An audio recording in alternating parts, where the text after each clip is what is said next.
तो चलो स्टूडेंट, अभी हम लोग फाइनेंशियल अकाउंटिंग करने वाले हैं। फाइनेंशियल अकाउंटिंग के अंदर एक चैप्टर करेंगे जिसका नाम है बायबैक ऑफ शेयर्स।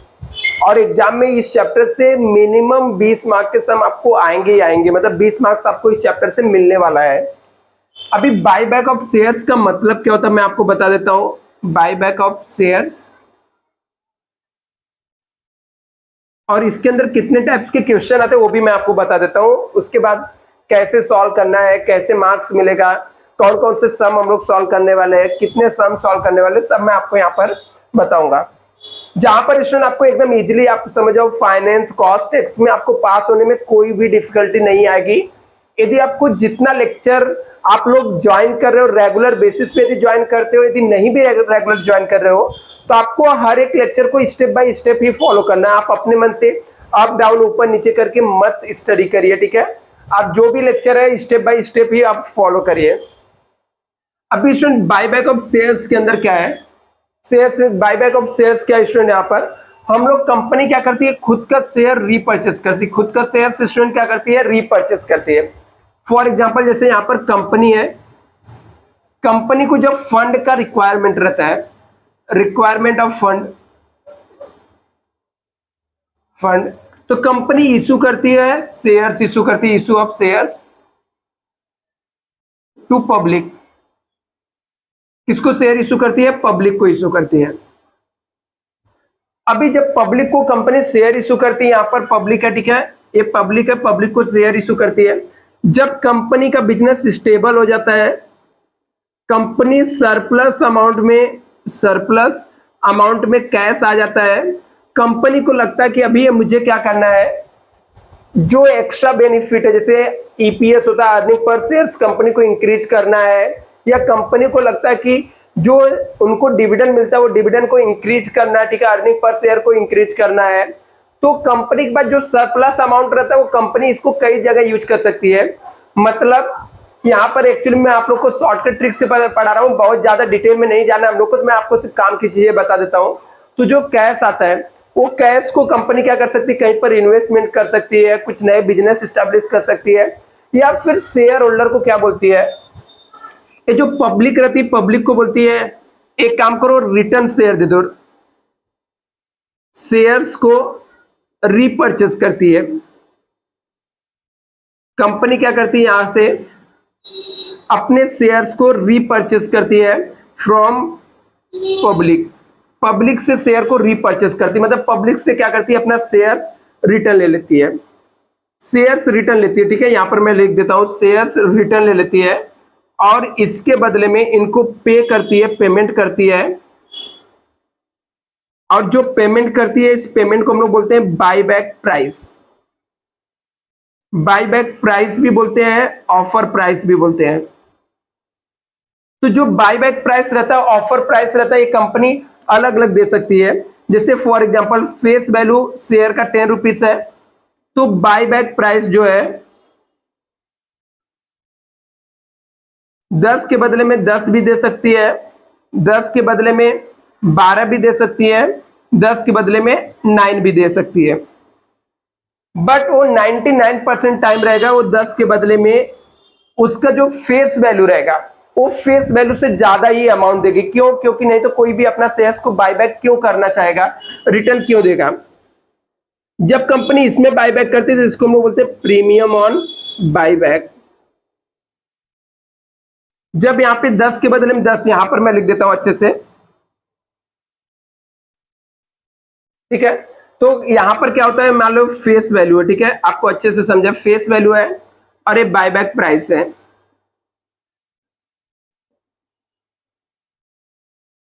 ₹10 के शेयर्स हैं, ₹10 के शेयर्स है, ₹10 के शेयर्स है।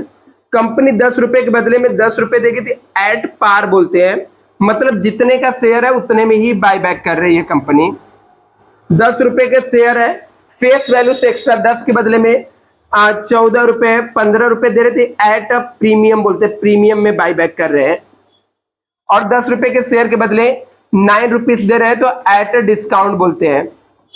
कि बायबैक करने के तरीके होते हैं, तो आप जस्ट इतना लिख लो, एक बार नोट डाउन कर लो, फिर मैं आगे आपको बताता हूं। बायबैक का ये मीनिंग हो गया, मेन क्या कॉन्सेप्ट है मैं आपको बताता हूं यहाँ पर स्टूडेंट।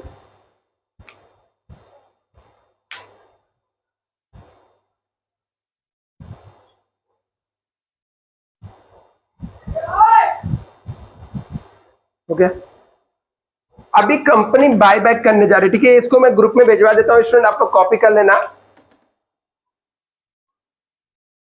ये इसके मीनिंग के तौर पे आप लोग समझो, बाकी मैं आपको बता रहा हूं। जब कंपनी बाय बैक करने जाती है तो कंपनी को बाय बैक करने के लिए बाय बैक करना है, कंपनी को शेयर्स को बाय बैक करना है, बाय बैक ऑफ शेयर्स। तो इसके लिए उसको सोर्स लगेगा, सोर्सेस ऑफ फंड। मतलब जो पैसा आएगा वो पैसे को देने के लिए, मतलब जो शेयर्स कंपनी ले रही है, तो सोर्सेस ऑफ फंड लगेगा for the purpose of payment, payment करने के लिए। किसको पेमेंट करने के लिए? To share holder. तो जो सोर्सेस ऑफ फंड होता है, तो पेमेंट करने के लिए शेयर होल्डर को पेमेंट करने के लिए फंड लगेगा। तो अरेंजमेंट, ठीक है, अरेंजमेंट कहां से करेगी तो जो इसका अरेंजमेंट होता है, ये अरेंजमेंट जो शेयर का रहता है, फंड का अरेंजमेंट रहता है, कंपनी दो जगह से करती है। एक तो फ्रेश इशू से करती है। फ्रेश इशू में उसको क्या इशू करना रहता है? फ्रेश इशू के अंदर उसको क्या यहां पर इशू करना रहेगा? कंपनी फ्रेश इशू करती है। और दूसरा, यहां पर यदि कंपनी प्रेफरेंस शेयर इशू कर सकती है, मतलब जब वो फ्रेश इशू करेगी तो प्रेफरेंस शेयर इशू कर सकती है, या तो फिर उसके पास जो डिविजिबल प्रॉफिट रहेगा, डिविजिबल प्रॉफिट जिसे हम लोग डीपी बोलते हैं, उसको यूज कर सकती है। तो दो जगह से पैसे आएगा और इस पैसे को यूज करेंगे पेमेंट के लिए। पेमेंट के लिए हम लोग यूज करते हैं, यूज फॉर पेमेंट।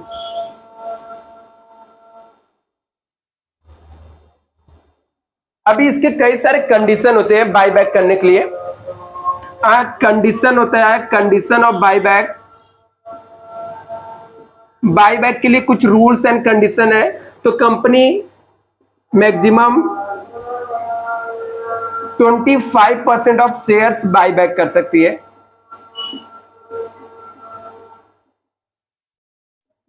और number of shares, maximum number of shares कितना रहेगा? मैक्सिमम यहां पे चाहिए नंबर लिख देते हैं। Maximum number of shares, company 25% of shares buy back कर सकती है। और बाय बैक करने के बाद, after buy back,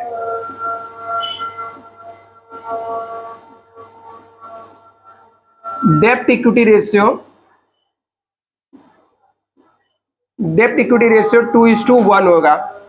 buy back के बाद कंपनी के पास उसका लोन फंड और ओन फंड का जो रेशियो रहेगा 2:1 होना चाहिए। थर्ड, यहां पर कैपिटल, कैपिटल एंड जो सोर्स रिजर्व रहता है, कैपिटल आप ऐसे बोल सकते हो, इसके 25% ऑफ ओन फंड का अमाउंट बाय बैक कर सकती है कंपनी मैक्सिमम। तो ये 3 टर्म्स एंड कंडीशन पूरे करने पड़ते हैं बाय बैक के लिए। तो इसके लिए एक फॉर्मेट रहेगा जो हम लोग फॉलो करेंगे यहाँ पर। अभी के लिए जस्ट आप इतना इसको नोट डाउन कर लो, फिर कितने टाइप्स के सम आते हैं वो मैं आपको बताता हूं यहाँ पर student.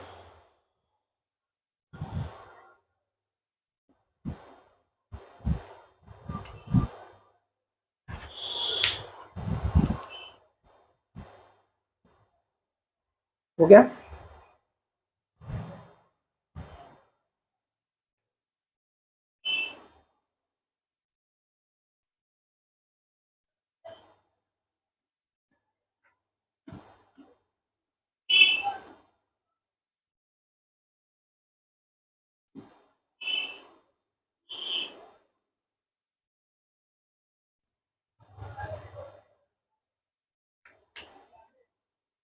Question ask in exam, exam में जो क्वेश्चन आते हैं इसके अंदर क्या क्या आता है, तो आप ऐसे इसको डिवाइड कर सकते हो। कभी कभी सिर्फ बोलता है find out maximum number of shares buy back, maximum number of shares buy back. कभी कभी आपको जनरल एंट्री पूछता है, और कभी कभी number of shares buy back, plus general interest plus balance sheet पूछेगा। कभी कभी जनरल एंट्री और यहां पर जनरल एंट्री के साथ में नोट्स टू अकाउंट्स आपको सिर्फ बनाने के लिए बोलेगा, नोट्स टू अकाउंट्स बनाना है, सिर्फ इतना ही पूछेगा। कभी कभी find out maximum amount of buyback plus general interest. तो ऐसे आपको कोई भी कॉम्बिनेशन में सम पूछ लेते हैं एग्जाम में यहां पर। अभी यहां पर टाइप्स ऑफ क्वेश्चन, ठीक है, कितने टाइप्स के क्वेश्चन आपको पढ़ने पड़ेंगे, टाइप्स ऑफ क्वेश्चन आपको नीड टू स्टडी, ठीक है, स्टडी करना पड़ेगा आपको। तो आप इसको ऐसे डिवाइड कर सकते हो,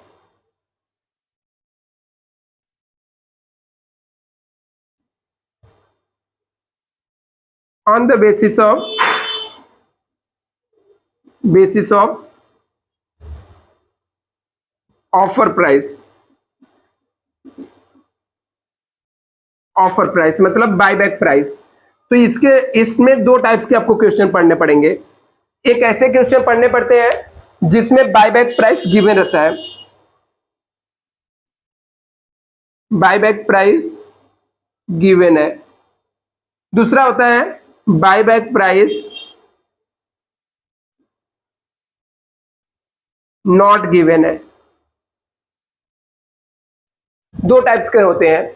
और दूसरा ऑन द बेसिस ऑफ पढ़ सकते हो, on the basis off fully paid up and partly paid up.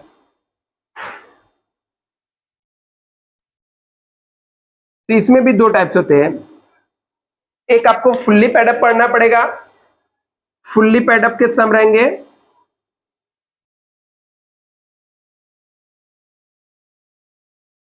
दूसरा आपका रहेगा पार्टली पेड अप।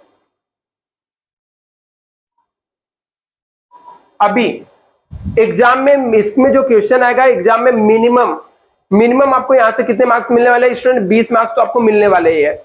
तो 20 मार्क्स के लिए टोटल कितने टाइप्स के आपके सम पढ़ने हैं, कम से कम 4 टाइप्स के सम पढ़ने हैं। जो एक में जिसमें बायबैक प्राइस दिया रहता है, एक में बायबैक प्राइस नहीं दिया रहता है, एक फुल्ली पेड अप वाला और पार्टली पेड अप वाला। यदि आपको इस चैप्टर के मिनिमम 4 सम कर लेते हो और वो 4 सम आपको आता है तो समझ जाने का 20 मार्क्स आपका बन जाएगा यहाँ पर। तो इसको जल्दी से कॉपी कर लो, फिर मैं आपको बताता हूँ स्टेप कैसे सॉल्व करना है इसको।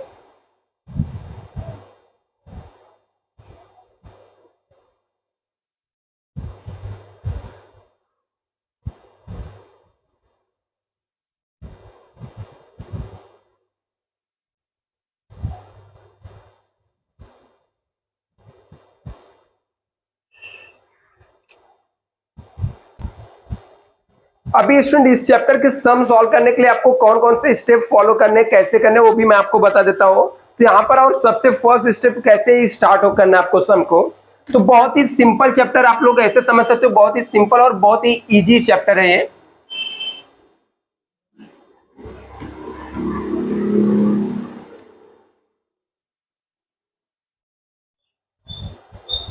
आपको स्टेप 1 में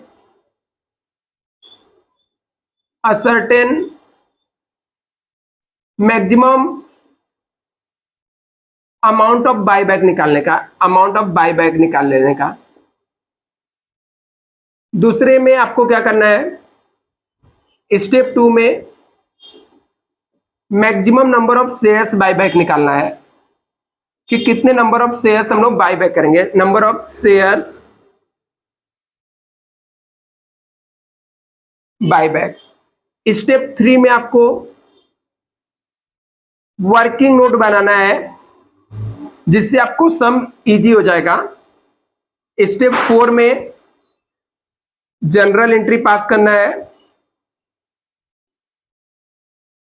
और स्टेप 5 में बैलेंस शीट बना देना है यदि सम में पूछा रहा तो।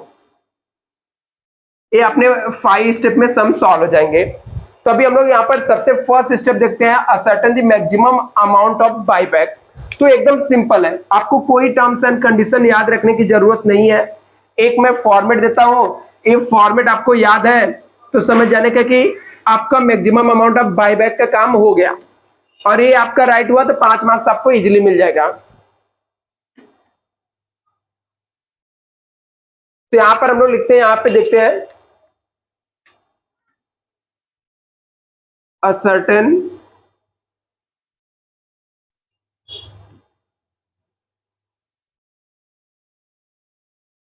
maximum amount of buyback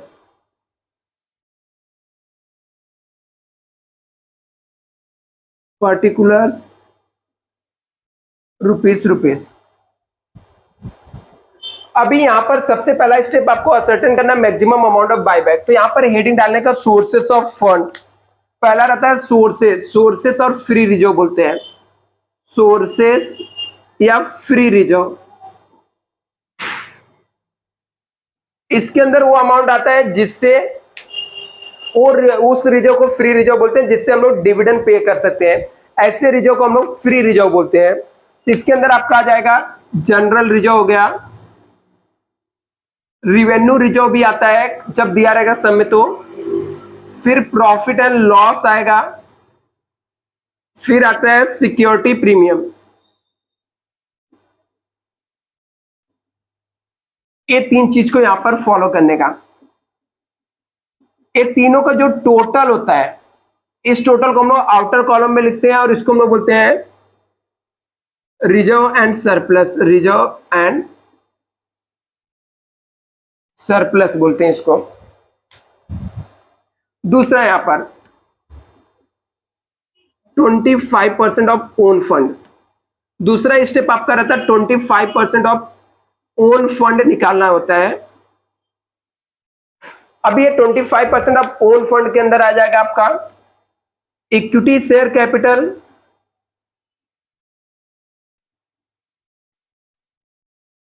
preference share capital, ये जो रिजर्व एंड सरप्लस यहां पर आया रहेगा, ये रिजर्व एंड सरप्लस यहां पर भी हम लोग लिखेंगे। कहां से आया चाहिए तो मैं आप लोग को लाइन ड्रॉ करके लिख देता हूं कि ऊपर वाला ही रिजर्व एंड सरप्लस यहां पर आता है, बाद में इसका टोटल मारते हैं हम लोग। ये तीनों के टोटल को हम लोग बोलते हैं ओन फंड, ये आपका आ जाएगा ओन फंड यहां पर। अभी क्या करने का, ये 25% निकालने का, 25% ऑफ ओन फंड, मतलब ये जो अमाउंट आया रहेगा वो अमाउंट लेने का, उसका 25% निकाल के ये आउटर कॉलम में आपको लिख देना यहां पर। इसके बाद थर्ड कंडीशन रहता है डेब्ट इक्विटी रेशियो आफ्टर बायबैक। ये आपका 2:1 होना चाहिए, डेब्ट इक्विटी रेशियो आपका 2:1 होना चाहिए बायबैक के बाद। तो यहां पर क्या आएगा, ओन फंड आ जाएगा आपका एंड हाफ लेने का डेब्ट फंड का।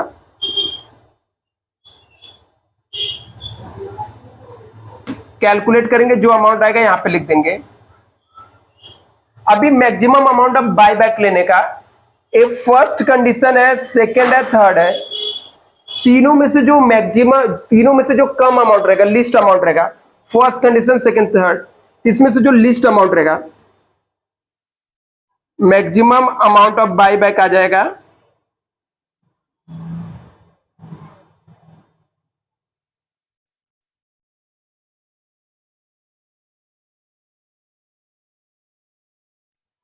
तीनों में से जो लोएस्ट अमाउंट रहेगा वो आपका मैक्सिमम अमाउंट ऑफ बायबैक आएगा, मैक्सिमम अमाउंट ऑफ बायबैक आया।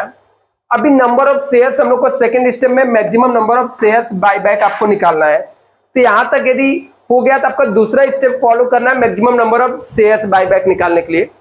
मुकेश इसको भेज दो, फिर इसको मैं रैप करूंगा।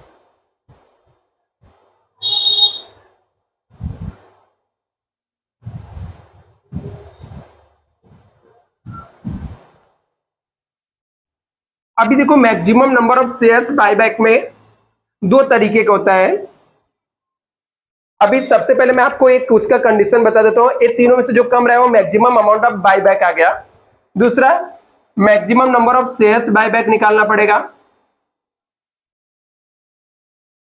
Shares buyback.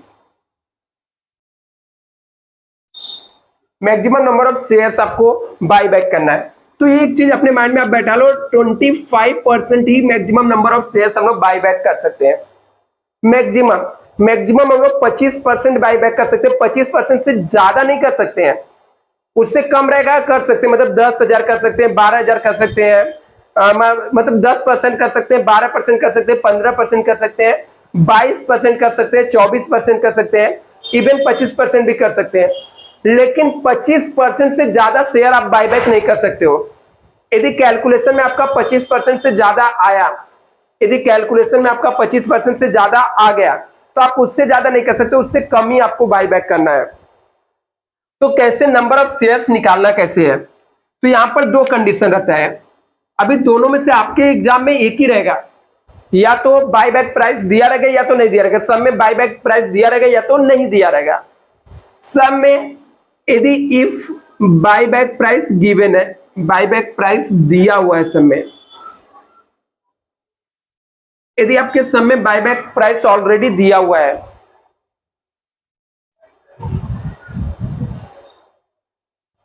ठीक है, एक मिनट, एक दिख नहीं रहा मतलब, मैं थोड़ा सा नीचे लिखता हूं यहां पर, if buyback price already given, सब में ऑलरेडी गिवन है, सब में यदि बायबैक प्राइस पहले से दिया हुआ है, तो आपको पहले से दिया हुआ है, गिवन है, पहले से बायबैक प्राइस यहाँ पे गिवन है, तो maximum number of shares buyback कैसे आएगा? तो maximum number of shares buyback निकालने के लिए आपको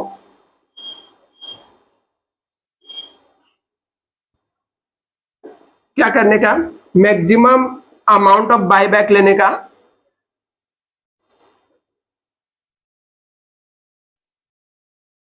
ये कहां से आएगा मैक्सिमम अमाउंट ऑफ बायबैक? यहां पर देखो हम लोग निकाला था मैक्सिमम अमाउंट ऑफ बायबैक। ये जो अमाउंट आया रहेगा ना, वो अमाउंट लिखने का और उसको डिवाइड कर देने का बायबैक प्राइस से, तो आपको नंबर ऑफ शेयर्स मिल जाएंगे कि कितने नंबर ऑफ शेयर्स बायबैक करना है। ये तो एक कंडीशन हुआ। दूसरा कंडीशन क्या हो सकता है? हो सकता है आपके सब में बायबैक प्राइस दिया ही न रहे, if buyback price not given,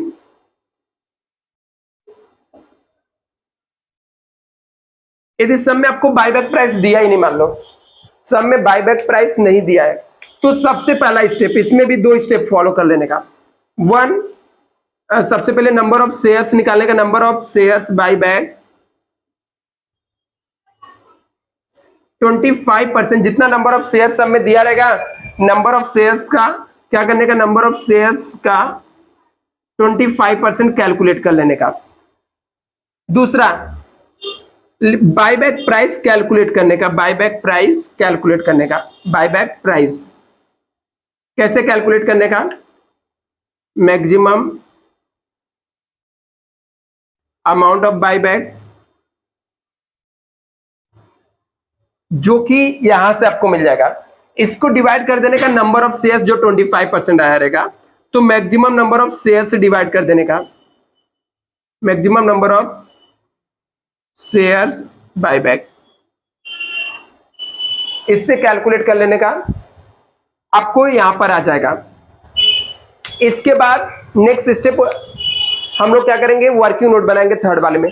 उससे पहले मैं आपको बता दूं ये डेप्ट फंड के अंदर क्या क्या आइटम होता है, कंफ्यूजन ना हो आपको, ठीक है? जब ये कैलकुलेट करोगे तो यहाँ पे डेप्ट फंड लिखा गया है, तो डेप्ट फंड का मतलब क्या होता है? डेप्ट फंड के अंदर क्या क्या आता है? तो डेप्ट फंड का मतलब होता है secured loan, unsecured loan,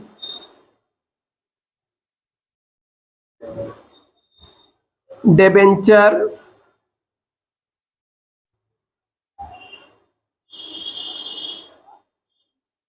bank loan. इस टाइप के जो लोन होते हैं लॉन्ग टर्म के होते हैं, वो डेप्ट फंड होते हैं। तो डेप्ट फंड की जगह पे वो अमाउंट आपको लेना होता है। इसके बाद अब ये वर्किंग नोट कैसे बनाना होता है?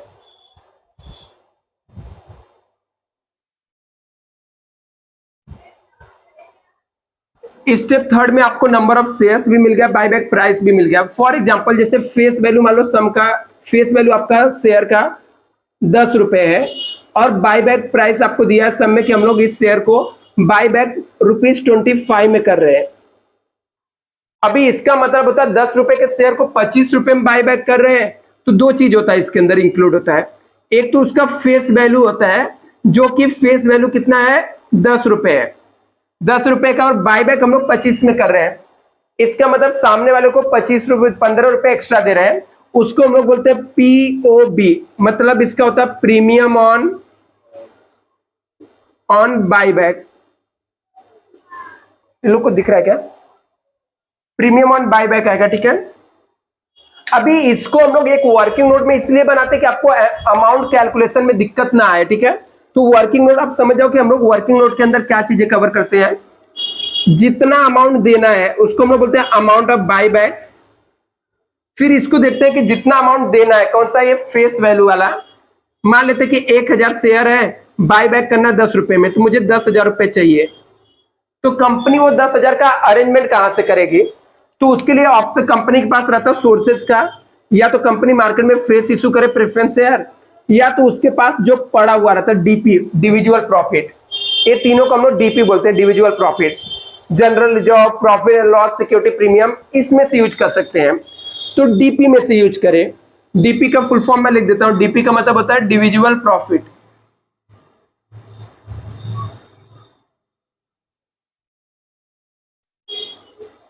डिविजुअल प्रॉफिट, ठीक है। डीपी में से आप यूज कर सकते हो यहां पर।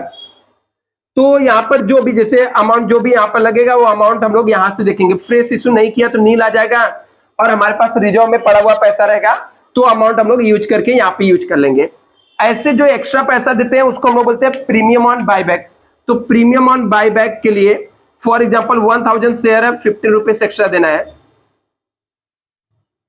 इसमें भी क्या आएगा? Fresh issue. फ्रेश इशू यहाँ पे नहीं आएगा, सिक्योरिटी प्रीमियम जो हमारे पास पहले से पैसा पड़ा हुआ है एक्स्ट्रा, उसमें से हम लोग देते हैं यहाँ पर।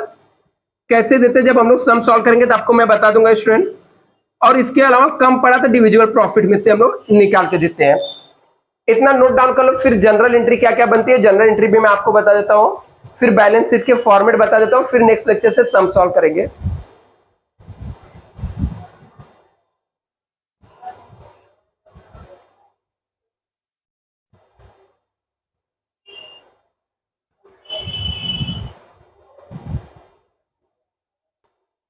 अभी इसमें जो जनरल एंट्री आपको पूछे जाते हैं, ठीक है, वो जनरल एंट्री क्या क्या होते हैं? जनरल एंट्री क्या रहते हैं? बैलेंस शीट का फॉर्मेट तो जो इंटरनल रिकंस्ट्रक्शन में उन्होंने सीखा था वही होता है, बट उसको भी मैं आपको सिखा दूंगा। पहले मैं आपको यहाँ पर जनरल एंट्री बता देता हूं।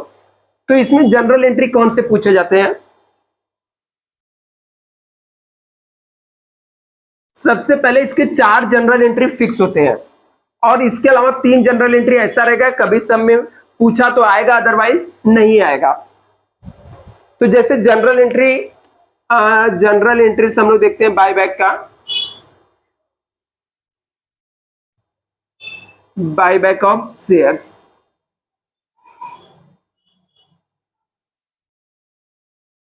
बाय बैक ऑफ शेयर्स के जनरल एंट्री हम लोग देखते हैं।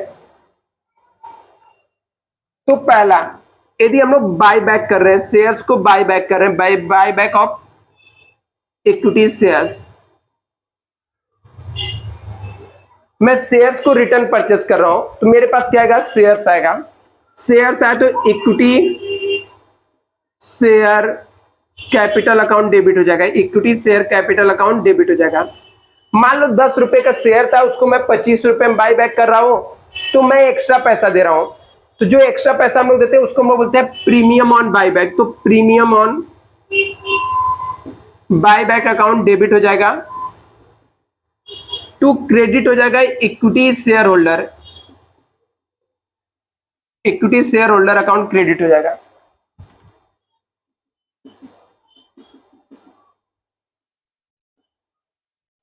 दूसरा यहां पर अभी जो भी चीजें मैंने आपको यहां पर बताया था वर्किंग नोट में हम लोग डीपी में से यूज करते हैं पेमेंट करने के लिए।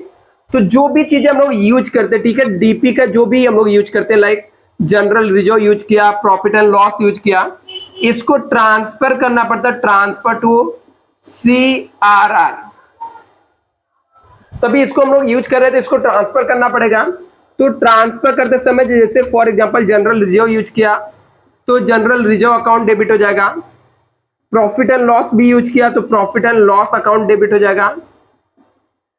टू CRR क्रेडिट हो जाएगा। CRR का फुल फॉर्म होता है कैपिटल रिडम्पशन रिजर्व, ठीक है। तो इसका फुल फॉर्म भी मैं लिख के देता हूं। CRR का फुल फॉर्म होता है कैपिटल रिडम्पशन रिजर्व। थर्ड, अभी हम लोग को जो हम लोग एक्स्ट्रा पैसा देते हैं, मान लो 10 रुपए का शेयर, उसको मैंने बाय बैक किया 15 रुपए में, 20 रुपए 25 रुपए में, जो एक्स्ट्रा पैसा दे रहे हैं, प्रीमियम ऑन बायबैक को हम लोग को राइट अप करना रहता है। प्रीमियम ऑन बायबैक को राइट अप करना होता है। राइट अप का मतलब होता है कैंसल करना। तो प्रीमियम ऑन बायबैक यहाँ पे डेबिट दिख रहा है, तो इसको कैंसिल करने के लिए हम लोग प्रीमियम ऑन बायबैक को क्रेडिट करते हैं। और इसके जगह पे यदि हम लोगों ने सिक्योरिटी प्रीमियम यूज किया तो सिक्योरिटी प्रीमियम अकाउंट डेबिट होता है। यदि हम लोगों ने प्रॉफिट एंड लॉस को यूज किया तो profit and loss account debit हो जाएगा यहां पर।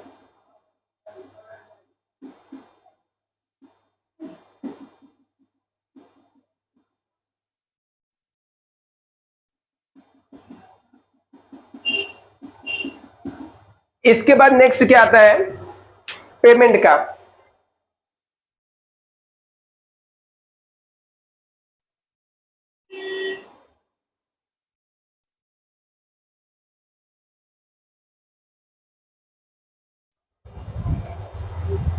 तीन एंट्री है, फिक्स हो गया। फोर्थ एंट्री है पेमेंट। हम लोग को पेमेंट करना पड़ता है किसको, इक्विटी शेयर होल्डर को। तो जब तक हम लोग पेमेंट नहीं किए रहते हैं उसको क्रेडिट किए रहते हैं, जब पेमेंट करेंगे तो उसे डेबिट कर देंगे। Equity share holder account debit हो जाएगा। टू कैश बैंक अकाउंट क्या हो जाएगा, क्रेडिट हो जाएगा।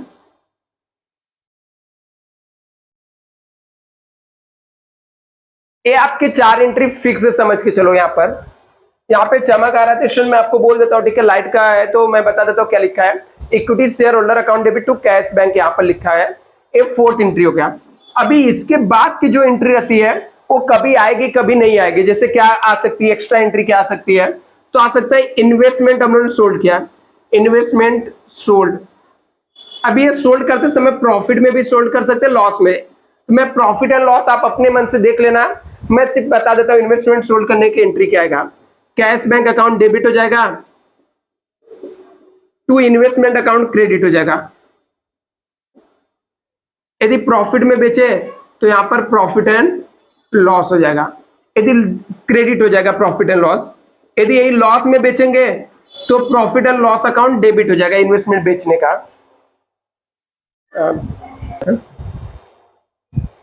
तो यदि स्टूडेंट हम लोगों ने इन्वेस्टमेंट सोल्ड किया तो एंट्री आ जाएगा cash bank account debit to profit में सोल्ड किया तो प्रॉफिट एंड लॉस क्रेडिट हो जाएगा और इन्वेस्टमेंट अकाउंट क्रेडिट हो जाएगा। यदि यहां पर और एक्स्ट्रा एंट्री क्या हो सकता है, फ्रेश इशू। फ्रेश इशू करेंगे हम लोग, मार्केट में नया शेयर इशू कर रहे हैं तो हमारे पास क्या आएगा, कैश आएगा, कैश बैंक अकाउंट डेबिट हो जाएगा और to equity share capital credit हो जाएगा। यदि प्रीमियम में इशू किया तो टू सिक्योरिटी प्रीमियम आ जाएगा। और इसके अलावा दो एंट्री और आती है। यदि पार्टली पेड अप सम दिया है, पार्टली पेड अप शेयर का दिया है, पार्टली पेड अप शेयर है तो उसको फुल्ली पेड अप करना रहता है। तो एक हमारा फर्स्ट और फाइनल कॉल का एंट्री आता है, first and final call due का एंट्री आएगा। फर्स्ट और फाइनल कॉल का ड्यू का मतलब हमारे पास हम लोग कॉल करके पैसा मांगेंगे तो हमारे पास एंट्री आएगा कैश बैंक अकाउंट डेबिट, नहीं, equity share final call account debit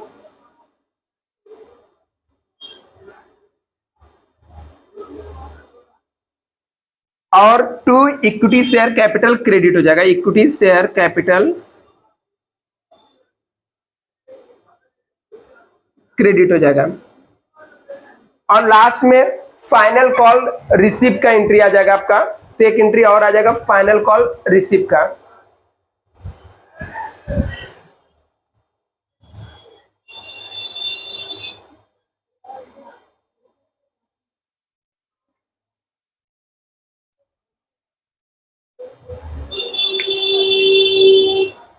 तो पार्टली पेड अप रहेगा तो एक से यहाँ पर 2 एंट्री आएगा। एक एंट्री रहेगा equity share final call account debit to equity share capital, दूसरा फाइनल कॉल रिसिप्ट का एंट्री आ जाएगा। अभी रिसिप्ट करेंगे तो हमारे पास कैश आएगा, कैश बैंक अकाउंट डेबिट हो जाएगा to equity shares final call account credit हो जाएगा। मोस्टली इतना ही एंट्री आता है, और इसके अलावा कुछ एक्स्ट्रा एंट्री रहेगा तो सम सॉल्व करते समय हम लोग सीख लेंगे। इसका मैं आपको फोटो भेज देता हूं ग्रुप में, आप लोग इसको कॉपी कर लेना। अभी बाकी नेक्स्ट लेक्चर में करते बच्चा इसके सम सॉल्व करते हैं हम लोग। Thank you so much.